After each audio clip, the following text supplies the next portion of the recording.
அரசாங்க கொள்முதல் மசோதா 2025 மலேசியாவின் கொள்முதல் முறையை அனைத்துலக தரத்திற்கு இணையாக மாற்றுவதை நோக்கமாக கொண்டுள்ளது.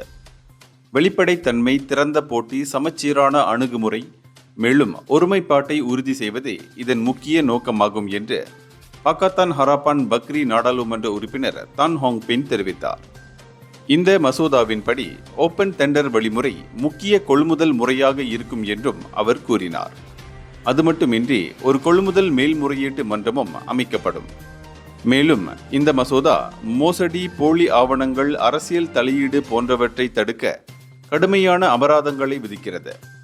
குற்றம் நிரூபிக்கப்பட்டால் 1 மில்லியன் ரிங்கிட் அல்லது ஒப்பந்த மதிப்பில் 3 மடங்கு அபராதம், சிறை தண்டனை, தொடர்ச்சியான மீறல்களுக்கு தினசரி அபராதமும் விதிக்கப்படும். இந்த மசோதா சிறு நடுத்தர நிறுவனங்களின் பங்கேற்பையும் உள்ளூர் பொருட்கள், பசுமை கொள்முதல் ஆகியவற்றை ஊக்குவிக்கிறது. இது மடானி அரசாங்கத்தின் ஒருமைப்பாட்டு கொள்கையை பிரதிபலிக்கிறது. இதனிடையே இந்த மசோதாவை நாடாளுமன்ற சிறப்பு குழு மூலம் மேலும் ஆய்வு செய்ய வேண்டும் என்று நாடாளுமன்ற உறுப்பினர்கள் வலியுறுத்தியுள்ளனர். இந்தியர்களின் இதய குரல் மக்களோசை.